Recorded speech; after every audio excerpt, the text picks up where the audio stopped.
السلام علیکم ورحمۃ اللہ وبرکاتہ۔ الحمدللہ ثم الحمدللہ۔ آج ہم طہارت کے مسائل کے کویسچن آنسر کے سیکنڈ پارٹ پہ بات کریں گے، اور انشاءاللہ اس میں بھی مختلف مسائل کا، مختلف سوالات کا بہت مختصر اور جامع جواب دیا جائے گا، اور یہ انشاءاللہ ہمارے بہت سے مسائل کو حل کرنے میں ہماری مددگار ہوں گے، اور امید کرتی ہوں کہ بہنیں اس کو توجہ سے سنیں گی اور اسے اپنی باقی بہنوں کے ساتھ بھی شیئر کریں گی۔ تو آج کا لیکچر ہم شروع کرتے ہیں۔ نحمدہ ونصلی علی رسولہ الکریم، اما بعد، فاعوذ باللہ من الشیطان الرجیم، بسم اللہ الرحمن الرحیم، ربی شرح لی صدری ویسر لی امری واحلل عقدۃ من لسانی یفقہوا قولی واجعل لی وزیرا من اہلی رب زدنی علما رب زدنی علما، آمین ثم آمین۔ اگر نماز کی نیت کر لی ہو اور وضو یا تیمم کرنا بھول گئے ہوں تو کیا نماز توڑ دیں؟ توڑ دیں، اس لیے کہ نماز تو ہوئی نہیں، تو پڑھنا کیا اور توڑنا کیا اس کو۔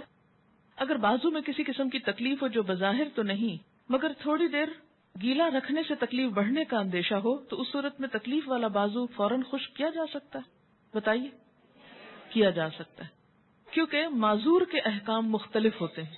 اب یہ جو جملہ ہے نا، یہ اگر آپ کو یاد رہے تو آپ کو بہت سے سوالوں کے جواب خود ہی آ جائیں گے۔ معذور کے احکام مختلف ہوتے ہیں۔ معذور کس کو کہتے ہیں؟ عذر والا، مفعول کے وزن پر ہے، جس کے پاس عذر ہو۔ اور عذر کیا ہے؟ کہ تکلیف بڑھ رہی ہے۔ اسلام کسی کو مشقت میں نہیں ڈالنا چاہتا۔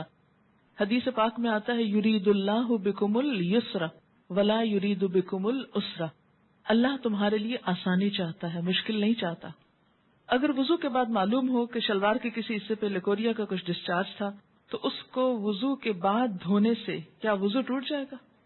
نہیں ٹوٹے گا۔ کیوں؟ وجہ اس لیے کہ آپ کپڑے کو ہاتھ لگا رہے ہیں، کسی اور چیز کو نہیں کہ جس سے وضو ٹوٹتا ہے۔ کپڑے کو ہاتھ لگانے سے خواہ وہ پاک ہو یا ناپاک، وضو نہیں ٹوٹے گا۔ یہ تو بالکل ایسے ہی سوال ہے کہ آپ نے واشنگ مشین لگا رکھی ہے، ٹھیک، آپ نے ایک نماز پڑھی، وضو ہے آپ کا، اور واشنگ مشین آپ اس طرح کام کر رہے ہیں کہ چھینٹے آپ پہ نہیں پڑ رہے، لیکن اس کے اندر پاک ناپاک ہر طرح کی چیز ہے، اور اس کو آپ دھو رہے ہیں، نچوڑ رہے ہیں، رکھ رہے ہیں، اور اگلی نماز کا وقت آ گیا تو اب آپ سوچتے ہیں اگر دوبارہ وضو کروں تو بہت ٹائم لگ جائے گا۔ آپ کا وضو ہے، آپ بازو دھو کے نماز پڑھ لیں، آپ کی نماز ہو جائے گی، ٹھیک ہے۔ کیا عام لپسٹک لگانے سے وضو ہو جائے گا؟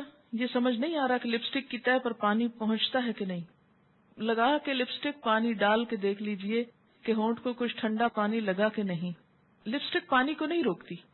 ایک اور انہوں نے اس سے ریلیونٹ سوال لکھا ہے کہ کہتے ہیں، سنی سنائی بات ہے، کہ باہر سے جو لپسٹک آتی ہیں یا پاکستان میں بھی جو ملٹی نیشنل کمپنیز کی لپسٹکس بنتی ہیں، ان کے اندر اینیمل جیل شامل ہے۔ کیا ایسا مشکوک میک اپ یا لپسٹک لگی ہو تو کیا وضو ہو جائے گا؟ شک میں رہنے کی بجائے جا کے ان سے معلوم کر لیں۔ ایک اور مسئلہ یہاں سے اب سمجھ آئے گا آپ کو۔ کسی بھی چیز میں جب کیمیکل چینج آ جاتا ہے اور اس کی اصلیت بدل جاتی ہے تو حکم بدل جاتا ہے۔ یہ بھی ایک اصول ہے۔ کسی بھی چیز کے اندر کیمیکل چینج سے جب اس کی اصل حالت بدل جاتی ہے، پوری طرح وہ کچھ اور بن جاتا ہے، تو حکم بھی بدل جاتا ہے۔ مثلا پرانے زمانے میں تو کیمیکلز وغیرہ عام طور پر ایسے چینجز نہیں لاتے تھے یا استعمال نہیں ہوتے تھے، تو فقہا نے یہ لکھا ہے کہ مثلا اگر کسی نمک کی کان میں کوئی پگ ہو اور وہ مکمل طور پر نمک بن چکا ہو، یعنی شکل اس کی ایسی ہے کہ پگ نظر آ رہا ہے، یہ پگ کھڑا ہے، لیکن اس کو توڑتے ہیں تو نہ اس کی ہڈی ہے، نہ گوشت ہے، نہ بال ہے، نہ کھال ہے، کچھ نہیں، ہر چیز کیا بن گئی؟ نمک میں کنورٹ ہو چکی۔ کیا ایسا نمک استعمال کرنا درست ہے؟ تو اس پر ان کا اتفاق ہے کہ درست ہے، اس لیے کہ اب یہ مکمل طور پر ایک اور چیز میں تبدیل ہو چکا ہے۔ یہ چینج کیمیکل چینج ہے۔ جب اس کی کوئی بھی چیز اصل والی باقی نہیں رہی، وہ کچھ اور سے اور بن گئی، کیونکہ کائنات میں یہ عمل تو جاری ہے نا۔ کسی بھی چیز کے اندر جب کیمیکل چینج آ جاتا ہے، مثلا آپ صابن بنا رہے ہیں، آپ کو پتا ہے کہ یہ جو کپڑے دھونے کا جس کو صابن آپ کہتے ہیں، یہ کیسے بنتا ہے؟ پہلے لوگ گھروں میں بناتے ہوتے تھے، مجھے بھی دیکھنے کا اتفاق ہوا ہے کہ چربی ہوتی ہے، کاسٹک سوڈا ہوتا ہے اور کوئی تیل شاید ہوتا ہے. ایک خاص مقدار میں کاسٹک سوڈے کو پانی میں ڈال کر اس کو لکوڈ بنا کے تیل اور چربی کو باہم ملا کے اس کے اندر جب ڈالتے ہیں تو وہ صابن کی شکل میں کنورٹ ہو جاتا ہے.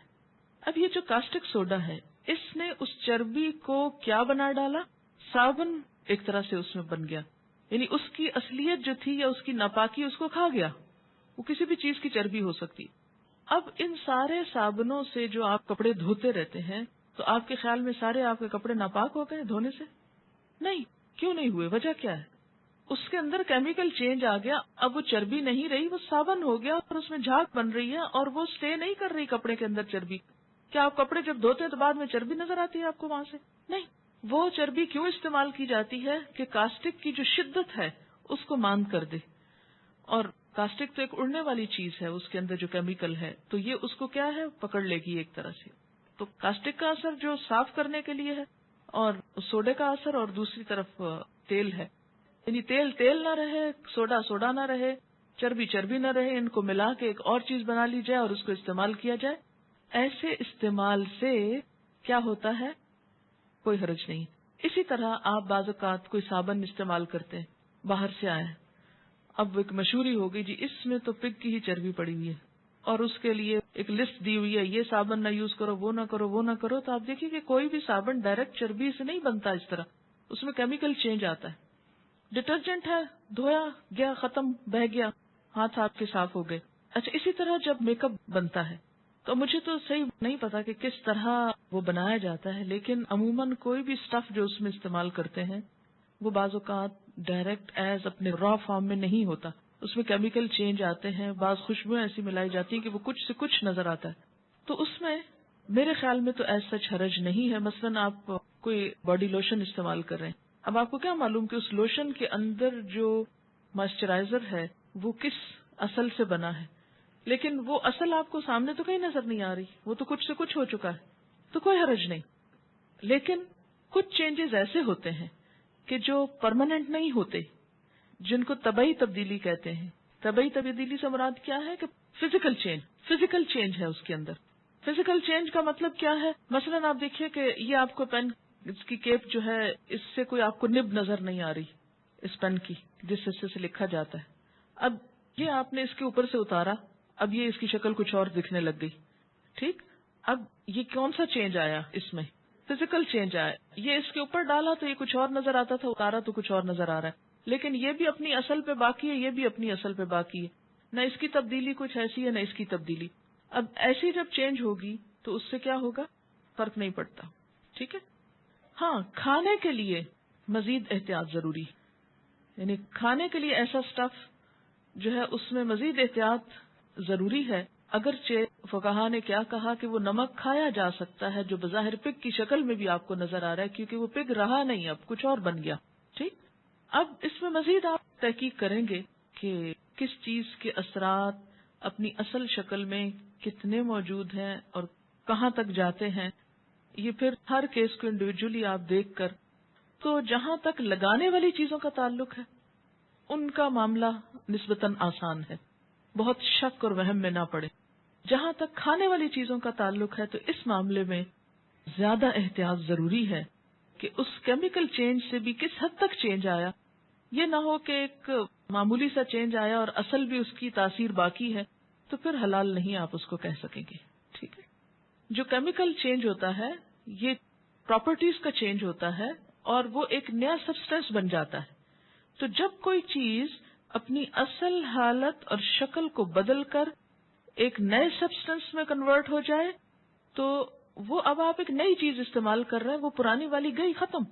یہ بالکل ایسے ہی ہے کہ انسان کو جب زمین میں دفن کیا جاتا ہے تو وہ مٹی بن جاتا ہے. اب وہ مٹی کو کیا کہا گیا قرآن میں بتائیے؟ ساری زمین پاک ہے آپ کی، مٹی پاک ہے. اسی لیے مثلاً اب ایک اور سوال کروں گی آپ سے. کسی جگہ پر آپ جا رہے ہیں، میدان ہے، کوئی جائے نماز نہیں، کچھ نہیں، وہاں آپ نے نماز پڑھ لی، پتہ چلا آپ کو کہ یہاں ایک دفعہ ایک کتا آیا تھا اور اس نے یہی کہیں پیشاب کیا تھا، مگر ابھی پتہ نہیں چل رہا کہ کہاں کیا تھا. تو اب آپ کی نماز ہوئی کہ نہیں ہوئی؟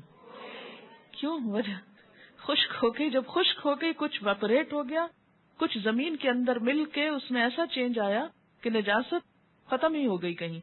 تو اس سے فرق نہیں پڑتا. ٹھیک ہے کہ مثلاً آپ کے لیے اللہ تعالیٰ نے انگور بنائے, اصلی شکل میں کیا ہے, کھا لیجیے, حلال ہے, لیکن اگر آپ ان کو رکھ چھوڑیں, ان میں سڑاند آ جائے اور وہ چینج ایسا آئے کہ اب وہ انگور نہیں شراب بن گئی, تو کیا ہوا, نشہ آور ہو گئی.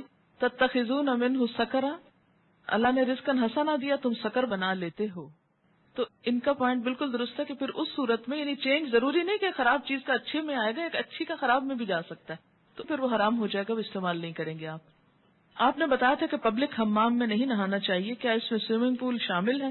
اگر کوئی شخص پوری طرح کور ہو, فل سلیوز وغیرہ کا کاسٹیوم ہو, تو کیا اس میں سوئمنگ کر سکتے ہیں؟ اس میں آپ دیکھیے کہ جو عورت کا سطر ہے اگر ڈھکا ہوا ہے تو پھر اور بات, کوئی بات نہیں, پھر کر سکتے ہیں. عام حالات میں موضوع پہ مسح ہو سکتا ہے, ہو سکتا ہے.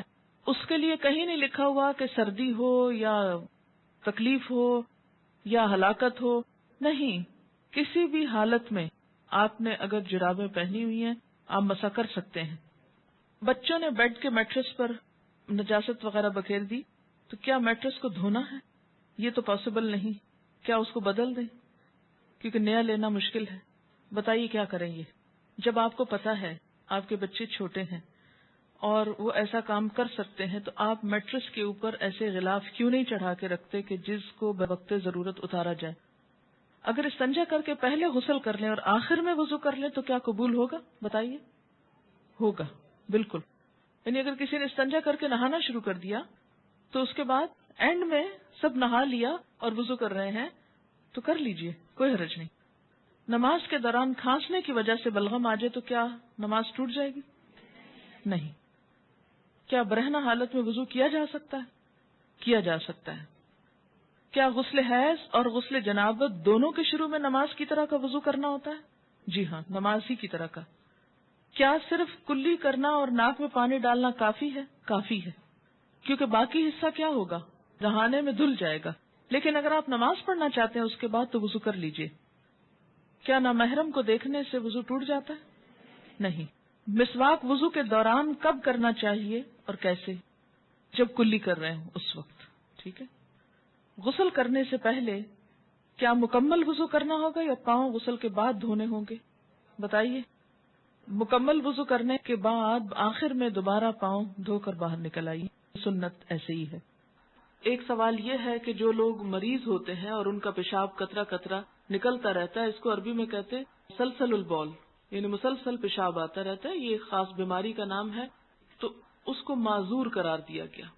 معذور کے احکام بھی انشاءاللہ آپ پڑھیں گے کہ جس کو کوئی مجبوری ہو, اور وہ جیسے ابھی آپ نے مثال پڑھی کہ شدید سردی کے عالم میں جیسے تیمم ہو سکتا ہے, تو اسی طرح معذور کے خاص یعنی ایکسیپشنل کیسز, تو اس صورت میں وہ جان بوجھ کے تو نہیں کر رہا یا کوتاہی نہیں کر رہا, تو اس میں یہ ہے کہ نماز پڑھنے کے وقت جب شروع کرے نماز تو وہ پاک کپڑا پہن لے, یعنی کپڑا تبدیل کر لے, یعنی اپنی شلوار یا جو کچھ بھی وہ پہنتا ہے. اور اگر نماز کے دوران بھی کچھ اس کے آؤٹ آف کنٹرول ہے, کوئی ایسی بیماری ہے, تو ایک وضو کے ساتھ اپنی نماز جو ہے وہ مکمل کر لے, اور اگلے نماز کے لیے تازہ وضو بھی کر لے, یعنی طہارت دوبارہ کر لے اور کپڑا پھر بدل لے. یہ اس کا حکم ہے. یہ اسی طرح کا حکم ہے ان عورتوں کے لیے جن کے پیریڈز ختم ہی نہیں ہوتے یا بہت لمبے چلے جاتے ہیں.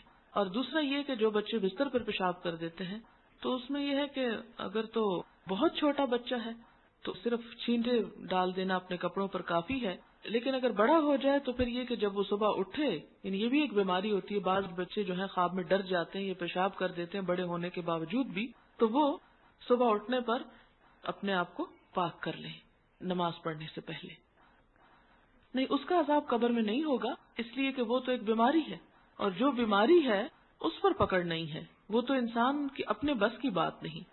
پکڑ کس پر ہے کہ جان بوجھ کے انسان غفلت برتے اور صرف سستی کے مارے اپنے آپ کو پاک نہ کرے. یہاں ایک بات یہ بھی یاد رکھے کہ طہارت میں مبالغہ جو ہے, حد سے بڑھ جانا کسی چیز میں, اس سے بھی روکا گیا ہے. حضرت حفصہ کے گھر حضرت عبداللہ بن عمر کیوں چلے گئے؟ اس لیے کہ وہ ان کی بہن تھی, حضرت عمر کی بیٹی تھی. اور ایک سوال یہاں یہ ذہن میں آتا ہے کہ انہوں نے حضور کو کیوں دیکھا, کہ جب کوئی رفع حاجت کر رہا ہو تو کیا اس کو دیکھنا جائز ہے؟ بات یہ کہ جائز نہیں, لیکن اچانک بھی کسی پہ نگاہ پڑ سکتی ہے. اور ان سارے امور میں اللہ تعالیٰ کی ایک حکمت ہوتی ہے کہ وہ کیا دکھانا چاہتے ہیں. ایک نئی بات، یعنی دین میں ایک سہولت پیدا ہوگی نا اس کی وجہ سے، کیونکہ اس چیز سے تو منع ہے جہاں کوئی رفع حاجت کر رہا ہو تو وہاں پر کوئی اور جائے یا اس کو اس حالت میں دیکھے. لیکن یہاں پر آپ کو میں اپنے گھروں کے اندر جو باتھ روم ہیں اس کے استعمال کے لیے بھی یاد دہانی کراتی چلوں کہ ٹوائلٹ سے باہر فرش پر بیٹھ کر رفع حاجت کرنا یا پیشاب کرنا یہ بھی سخت منع ہے، اور یہ بھی اسی میں شامل ہو جاتا ہے، اس لیے کہ وہ فرش ناپاک ہو جاتا ہے، اور ہو سکتا ہے جو بعد میں آئے اس کو صحیح طور پر پاک نہ کر سکے، یا آپ ہی صحیح طور پر اسے پاک نہ کریں. اور ایک جگہ جس پر یعنی جو ظاہر نظر آ رہی ہے، جو فرش کی قسم کی، جہاں آپ کو معلوم ہے لوگ اپنے کپڑے دھوتے ہیں، لوگ کھڑے ہوتے ہیں، نہاتے ہیں یا وضو کرتے ہیں، تو اس کا نتیجہ کیا ہوگا کہ وہ غلیظ فرش جو ہے اس کی چھینٹیں پلٹ کر انسان کے جسم پر آئیں گی، کپڑوں پر پڑیں گی یا جوتوں پہ گندگی لگ جائے گی. تو اس صورت میں اس کام سے منع کیا گیا ہے، اور مخصوص حصے یا علاقے کو ہی استعمال کرنا چاہیے، باقی جگہ کو گندا کرنے سے پرہیز کرنا چاہیے. سوراخ میں پیشاب کرنا منع ہے. زمین میں اگر کھلی جگہ پہ یا کچی جگہ پر ہولز ہوں یا بل ہوتے ہیں جیسے جانوروں کے، اس میں پیشاب سے منع کیا گیا. اس سے آپ دیکھیں کہ اسلام جانوروں کے حقوق کا بھی کتنا خیال رکھتا ہے، یعنی وہ رینگنے والے جانور یا اسی قسم کی چیزیں کہ ان کے گھروں میں بھی اذیت نہ ڈالی جائے. ان عبداللہ ابن سرجس رضی اللہ عنہ قال قال رسول اللہ صلی اللہ علیہ وسلم لا يبولن احدكم في حجر رواہ ابو داود والنسائی. حضرت عبداللہ بن سرجس رضی اللہ تعالی عنہ کہتے ہیں کہ رسول اللہ صلی اللہ علیہ وسلم نے فرمایا کوئی آدمی سوراخ میں پیشاب نہ کرے. اسے ابو داؤد اور نسائی نے روایت کیا. اس کی ایک وجہ یہ جو میں نے آپ کو بتائی کہ ان کے گھروں میں گندگی نہ پھیلائی جائے. دوسری بات یہ کہ ہو سکتا ہے کہ جس وقت کوئی ایسا کرے اس وقت وہ جانور اس کے اندر موجود ہو اور وہ ری ایکشن کے طور پہ باہر نکل کے اس کو کاٹ لے، اور ایسی حالت میں اس پہ حملہ کر دے کہ جب وہ جیسے سانپ یا بچھو وغیرہ کہ وہ انسان وہاں سے بھاگ بھی نہ سکے. اور بعض اوقات جنات بھی ایسی جگہوں پہ رہتے ہیں، اس لیے اس جگہ کو استعمال کرنے سے منع کیا گیا. اب دیکھیں کہ اسلام ہم پر کتنا مہربان ہے کہ چھوٹی چھوٹی چیزوں کے بارے میں اس نے ہمیں تعلیم دی. اسی طرح اگر آپ کو وضو کی ضرورت ہے اور آپ باتھ روم جانے کی ضرورت محسوس نہیں کرتے ٹوائلٹ جانے کی، تو اس صورت میں ٹوائلٹ جانا شرط نہیں ہے کہ آپ پہلے بغیر کسی وجہ کے استنجا کریں اور پھر آپ وضو کریں، کیونکہ میرے علم میں یہ بات آئی کہ کچھ گاؤں اور دیہاتوں میں لوگ وضو کے ساتھ استنجے کو لازم قرار دیتے ہیں، خواہ ضرورت ہو یا نہ ہو. تو یہ ایک مشقت ہے بلا وجہ کی، خالی وضو بھی کافی ہے. اگر کوئی عورت پیریڈز میں ہے اور اس کے ساتھ کوئی بیٹھ کر قرآن پاک پڑھ رہا ہے تو اس کے پڑھنے میں حرج نہیں. ہمارے ہاں یہ کہتے ہیں کہ پیریڈز ہیں، کیا درس میں شامل ہو سکتے ہیں، کیا سننے کے لیے آ سکتے ہیں. یعنی یہاں تک لوگوں کے اندر توہمات پائے جاتے ہیں کہ کسی ایسی مجلس میں بھی حاضر نہیں ہوتے جب نماز نہ پڑھنی ہو. تو اس قسم کی کوئی ممانعت نہیں ہے، کیونکہ یہود کے ہاں تو عورت کو ہاتھ لگانا بھی منع ہے، تو اس کا یہاں پر ازالہ کیا جا رہا ہے. یہ شیطان کی ٹھوکر میں سے ایک ٹھوکر ہے. اس کا کیا مطلب ہے؟ اس کا مطلب یہ ہے کہ ایسے اوقات میں شیطان وسوسے بہت ڈالتا ہے، تم پاک نہیں ہو، نماز نہیں پڑھ سکتی، یہ نمازوں کا کوئی فائدہ نہیں ہوگا، اور اس قسم کے جو احساسات ہیں اس پر توجہ دلائی گئی ہے. یعنی یہ نہیں کہ استحاضہ کا تعلق شیطان سے ہے یا اس کے کسی حکم سے ہے یا اس کے کسی عمل دخل سے ہے، یہ مراد نہیں ہے. اس سے انما ہی رکضۃ من الشیطان، کہ اس میں کیا ہوگا کہ اس میں شیطان وسوسے ڈالے گا. وسوسے مراد ہیں. اور آپ دیکھیں کہ کئی دفعہ ایسا ہوتا ہے کہ ہم اپنے وقت پہ پاک ہو جاتے ہیں اور اس کے بعد ہلکی سی بھی اسپاٹنگ کچھ دیکھ لے تو پھر نماز پڑھنے کو دل نہیں چاہتا. کیوں نہیں پڑھتے نماز؟ وسوسے ہوتے ہیں. دل میں ایک وہ بددلی سی ہو جاتی ہے، نماز ہونی کو نہیں، پڑھنے کے نہیں فائدہ، اور پھر آپ ایک کشمکش کا شکار ہو جاتے ہیں، نہاؤں نہ نہاؤں، نہانے کو دل نہیں چاہتا، نہ نہا کے نماز پڑھنے کو دل نہیں چاہتا. اور شیطان اس طرح اپنا مطلب نکال جاتا ہے کہ یہ نماز پڑھے ہی نہ. جب ایسی کیفیت ہو عورت کی کہ بلیڈنگ کسی وقت بھی ختم نہ ہو تو اس میں کیا ہوگا؟ شیطان کو حملہ آور ہونے کا موقع زیادہ مل جائے گا. لہذا تم کیا کرو؟ غسل کرو، پاک ہو جاؤ اور اطمینان کر لو کہ پاک ہو، اور اس کے بعد اطمینان سے اپنا نماز روزہ جاری رکھو اور 23 یا 24 روز اپنا کام کرو. اور پھر اس کے بعد جب وہ دن دوبارہ وہ تاریخ آ جائے، مثلا آپ دیکھیں کہ اگر ایک مہینے کے پہلی تاریخ کو کسی کو پیریڈ شروع ہوئے ہیں اور 7 دن وہ نہیں نماز پڑھی، تو اس کے بعد اگلی پہلی تک کتنے دن آ جائیں گے؟ بیچ میں 23 یا 24 آ جائیں گے، کیونکہ کبھی مہینہ کم یا زیادہ ہوتا ہے. فرمایا کہ 6 یا 7 دن. 6 یا 7 اس لیے کہ وہ خود دیکھ لیں کہ ان کا 6 دن کا ہے سرکل یا 7 کا ہے، کیونکہ اس سے دوسری احادیث میں بلڈ کلر اور دوسرے چیزوں سے بھی اس کی وضاحت کر دی گئی کہ کتنے دن وہ اس کو شمار کر سکتی ہیں. یہ بھی ایک اہم سوال ہے کہ کچھ خواتین کو جیسے گریجولی مینسز سٹارٹ ہوتے ہیں اور پراپر بلیڈنگ شروع ہونے تک بعضوں کا 24 آورز بھی گزر جاتے ہیں، لیکن یہ کہ کچھ نہ کچھ سٹارٹ ہو چکا ہوتا ہے. تو جب بھی سٹارٹ ہو جائے، یعنی جب بھی کلر بدل جائے ڈسچارج کا، اس وقت سے وہ پیریڈز کاؤنٹ کیے جائیں گے. جس طرح آخر میں کم رہ جاتے ہیں، اسی طرح بعض لوگوں کو شروع میں کم ہوتے ہیں تو وہ پیریڈز کے ہی دن شمار ہوں گے. جی نہیں، ڈیز تو پورے کرنے ضروری نہیں. اگر سمجھے کہ بالکل کلیئر ہے تو نہا لیں، لیکن اگر یہ ہو کہ دوپہر کو کلیئر تھا اور شام کو نہیں، اور پھر صبح تھا اور پھر دوپہر کو نہیں، تو اس کو اوائڈ کرنے کے لیے پھر اپنا ٹائم پورا کریں. لیکن اگر عادت بدل چکی ہو، کیونکہ بعض اوقات یہ ہوتا ہے کہ عادت تبدیل ہو جاتی ہے اور آپ کو ایک مہینے میں ایسا ہوا، پھر دوسرے مہینے میں پھر ایسا ہی ہوا، تو اس کا مطلب ہے کہ اب آپ کی عادت بدل گئی اور آپ 5 ڈیز پر ہی نہا لیں. غسل کے طریقے میں آپ پیچھے پڑ چکے ہیں نا، پہلے ہاتھ دھو کے پھر استنجا کر کے پھر اس کے بعد پورا وضو کیا جائے اور پھر اس کے بعد جسم پہ پانی بہایا جائے. تو اس کے بعد اگر انسان کپڑے پہن لیتا ہے تو دوبارہ وضو کرنے کی ضرورت نہیں رہتی. اور اس سے یہ بھی پتہ چلتا ہے کہ اگر انسان وضو کی حالت میں اپنا ڈریس چینج کرتا ہے تو بعض لوگ تو کہتے ہیں نا سر سے دوپٹہ اتر جائے تو وضو ٹوٹ جاتا ہے، یہاں سارے کپڑے بھی اتر جائیں تو وضو نہیں ٹوٹتا. اس لیے کہ نہانے کے وقت تو ظاہر کپڑے نہیں پہنے ہوں گے، تو نہانے سے پہلے جو وضو کیا وہی اس میں کافی ہو جائے گا. ان کا سوال یہ ہے کہ ناپاکی کی حالت میں اگر ہم مہندی لگا لیتے ہیں، وہ رنگ چڑھ جاتا ہے، تو کیا دھونے پر رنگ رہ جائے گا؟ وہ جسم کا وہ حصہ پاک ہوگا یا نہیں؟ وہ پاک ہو جائے گا. وہ کلر ایسا ہے کہ جس سے پاکی میں رکاوٹ نہیں آتی. کھانے کے بعد ضروری ہے کلی کرنا. اگر منہ میں ٹیسٹ نہیں تو کلی ضروری نہیں ہے، لیکن اگر آپ سمجھ رہے ہیں کہ کچھ اس قسم کا ٹیسٹ یا وہ آپ کی نماز کے خشوع میں خلل انداز ہوگا کہ آپ نماز بھی پڑھ رہے ہیں اور ساتھ ساتھ ٹیسٹ آ رہا ہے، تو وہ اس لیے پھر کلی کر لینا ضروری. جی نہیں، بالوں پر مسا ہونا چاہیے. اگر تو مہندی کہیں کہیں لگی ہوئی ہے، کچھ بال ننگے بھی ہیں تو مسا ہو جائے گا، لیکن اگر پوری کی پوری وہ لیپ ہے اور بال کہیں بھی نظر نہیں آ رہے تو پھر مسا نہیں ہوگا. ان کا سوال یہ کہ کیا ایسے اعضاء جو ہیں جن کا دھونا ضروری ہے جیسے استنجا وغیرہ، تو ان پہ نظر پڑ جانے سے وضو ٹوٹ جاتا ہے؟ نظر پڑنے سے وضو نہیں ٹوٹتا. اگر استنجا کریں گے آپ، ان کو پراپر ٹچ کریں گے، پھر وضو ٹوٹے گا. اگر خواب میں ایسے محسوس ہو کہ جیسے انسان ویٹ ہو گیا اور انسان چیک کرے اور ویٹ نہیں ہے تو بھی نہانا ضروری نہیں ہے. اب سوال یہ پیدا ہوتا ہے کہ ہم تو ٹیپ سے دھوتے ہیں تو کیا کریں؟ 3 کا وہ عدد کیسے رکھیں؟ تو اس میں یہ ہے کہ 3 دفعہ انسان جب ہاتھ مل لے تو وہ سمجھے کہ وہ 3 مرتبہ ہو گئے. ضروری نہیں کہ انسان ہٹا لے پھر پانی کے نیچے کرے، ہٹا لے اور پھر کرے. اس میں اگر انسان اتنی دیر اپنے ہاتھ مل لیتا ہے، یعنی اس طرح 3 دفعہ، تو وہ گویا کہ 3 مرتبہ ہو گئے. یہ چونکہ مسنون طریقہ ہے اس لیے 3 کا اہتمام ضروری ہے.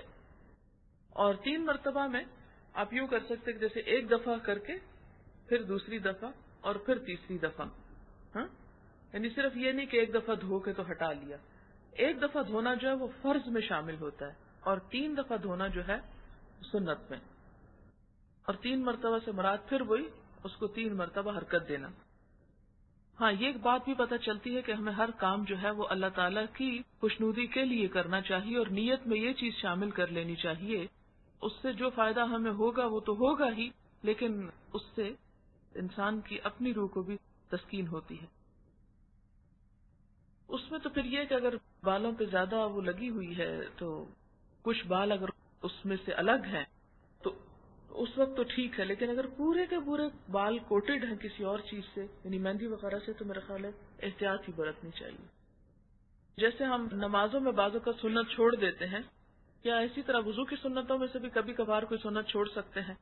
تو بات یہ ہے کہ نماز کی سنتیں بھی مجبوری کے ساتھ ہی چھوڑنی چاہیے، اس لیے کہ وہ سنت موقدہ ہے، ان کا پڑھنا لازم ہے، اور ان کو بلا وجہ اور بلا سبب کے یوں ہی نہیں ترک کرنا چاہیے.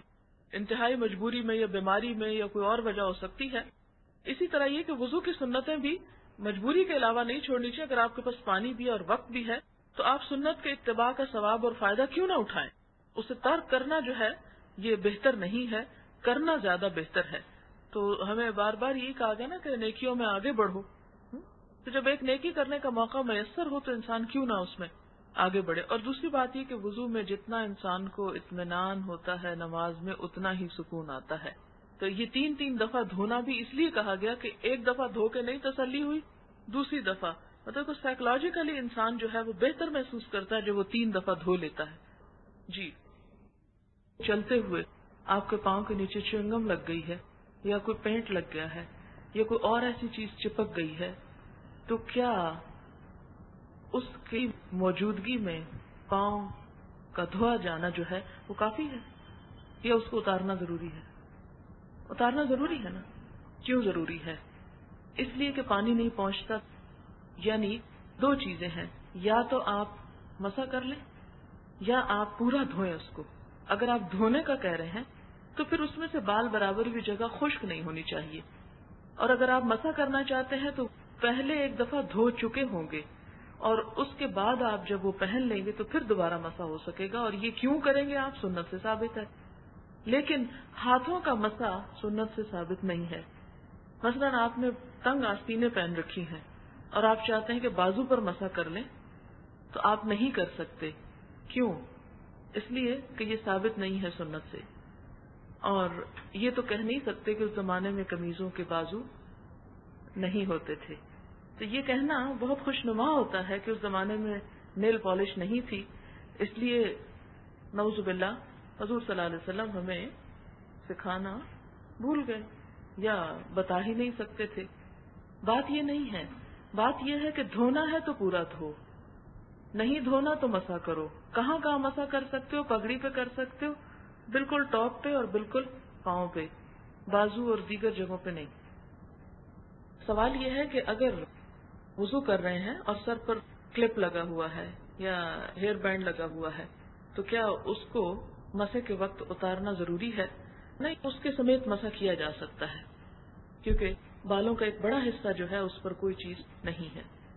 کیونکہ ہر بال تک گیلا ہاتھ پہنچنا ضروری نہیں، بس جو چیز سامنے ہے اس کے اوپر کر سکتے ہیں. جیسے پگڑی کے اوپر سے جا سکتا ہے اسی طرح کلپ یا ہیئر بینڈ کے اوپر سے بھی جا سکتا ہے. جی، ان کا سوال یہ ہے کہ کانوں کا مسح کرتے وقت اگر بیچ میں ایسے ٹاپس پہنے ہوئے ہو کہ ان کا لاک جو ہے وہ بڑا ہے اور پیچھے سے آ کے ایک بڑا حصہ کور کر لیتا ہے تو کیا اس صورت میں مسح ہو جائے گا؟ نہیں، اس صورت میں مسح نہیں ہوگا. مسح میں یہ ضروری نہیں کہ ہر چیز گیلی ہو جائے، مسح میں ضروری یہ کہ آپ کا ہاتھ پھر جائے، یعنی ہاتھ کا ٹچ ضروری ہے، فیل ہو کہ آپ نے کوئی کام کیا ہے، کوئی ایسی چیز اس پہ حائل نہ ہو کہ جو اس کو راستے میں رکاوٹ بن جائے. یہ کہہ رہی ہیں کہ ٹائم میگزین کی رپورٹ کے مطابق ایک ریسرچ کی گئی کہ جسم کے کن حصوں کو آکسیجن کی زیادہ ضرورت ہے، تو اس میں یہ تھا کہ نیلز کو بہت زیادہ ضرورت ہوتی ہے اور پانی جو ہے وہ آکسیجن اور ہائیڈروجن سے مل کر بنا ہے. تو جب پانی نیلز کو ٹچ کرتا ہے تو اس میں آکسیجن کی سپلائی نیلز کو زیادہ بہتر طور پر ہوتی ہے. اسی طرح یہ کہ وضو میں جتنے بھی حصے پانی کے زیر اثر آتے ہیں، حتیٰ کہ کان تک کو جب تھوڑا سا پانی ٹچ کرتا ہے تو وہ سارے کے سارے انسان کی صحت کے لیے نہایت ضروری ہیں. لیکن یہ ہمیشہ یاد رکھیں کہ ہم ان کی ایڈوائس پہ نہیں کریں گے، ہم اللہ کے رسول صلی اللہ علیہ وسلم کی سنت کے مطابق کریں گے.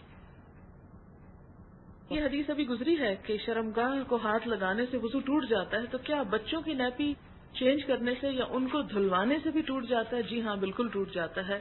اگر آپ وضو کے بعد بچے کو صاف کر رہے ہیں اور اس کی نجاست دھو رہے ہیں اور آپ کا ہاتھ جو ہے ان کے اس کو لگ رہا ہے تو بھی آپ کو دوبارہ وضو کرنے کی ضرورت ہے. یعنی اگر آپ ہاتھ نہیں لگا رہے اور کسی کپڑے سے ان کو صاف کر رہے ہیں تو پھر نہیں. یعنی خالی نیپی بدلنے سے وضو نہیں ٹوٹتا. وضو ٹوٹتا ہے جب آپ ان کے اس پارٹ کو ہاتھ لگاتے ہیں, ٹچ کرتے ہیں. دیکھنے سے نہیں ٹوٹتا. دیکھنے سے نہ اپنے آپ کو دیکھنے سے ٹوٹتا ہے, نہ کسی اور کے دیکھنے سے ٹوٹتا ہے. ہاتھ لگانے سے ہی وضو ٹوٹتا ہے. اور اسی طرح یہ کہ گندگی کو ہاتھ لگانے سے بھی نہیں ٹوٹتا. جیسے بعض اوقات بچے کو آپ ٹیشو پیپر سے یا کسی کپڑے سے آپ اس کو صاف کر رہے ہیں اور تھوڑا سا آپ اس کے پیشاب سے آپ کا ہاتھ ٹچ کر گیا ہے, تو آپ اس ہاتھ کو صرف دھو لیں, اس سے آپ کا وضو نہیں ٹوٹے گا. جی,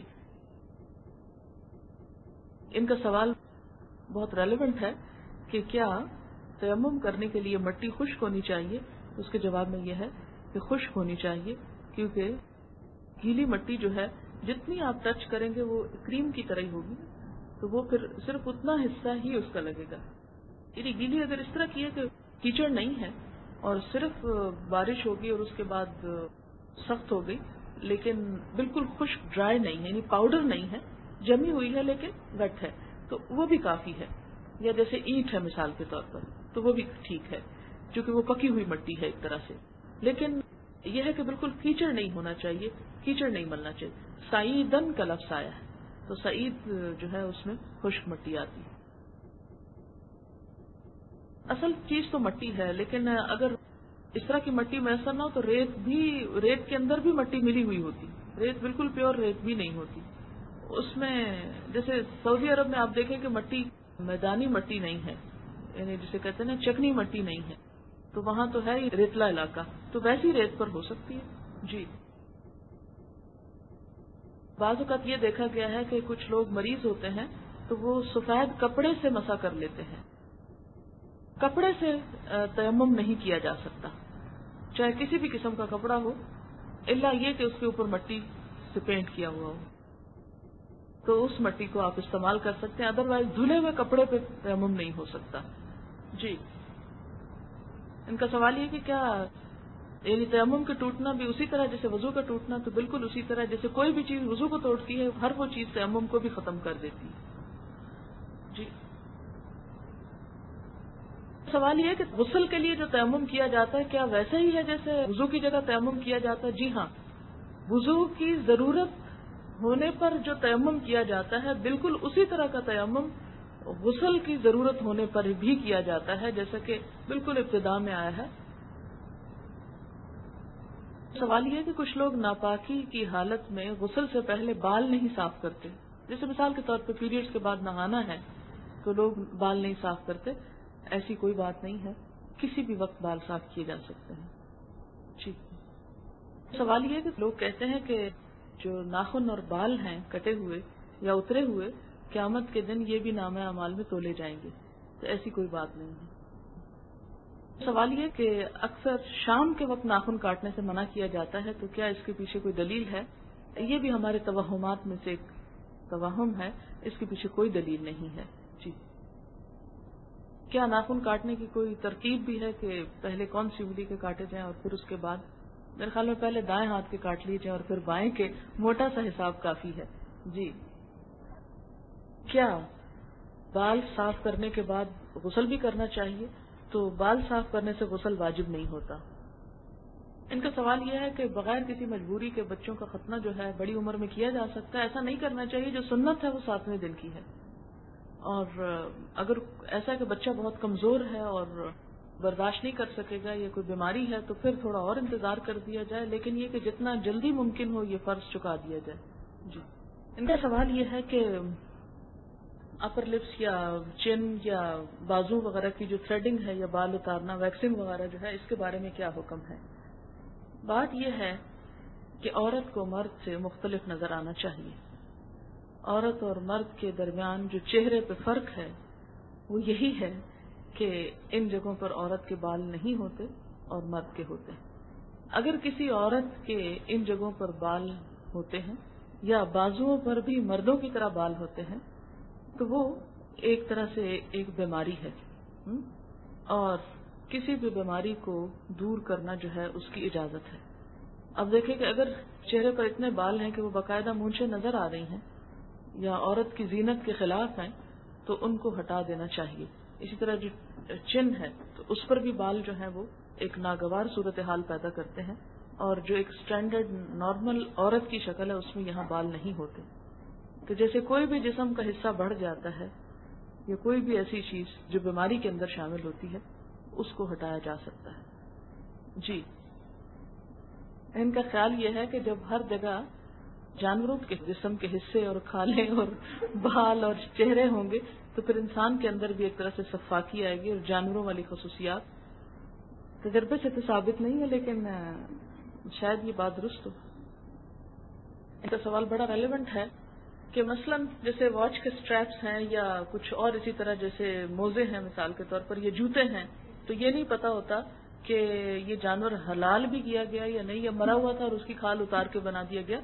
تو اس میں واضح طور پر حکم موجود ہے کہ جو حلال جانور ہیں اگر وہ مر بھی جائیں تو ان کی کھال کو جب رنگا جاتا ہے، اسٹرلائز کیا جاتا ہے تو وہ پاک ہو جاتی ہے، اس کا استعمال جائز ہے.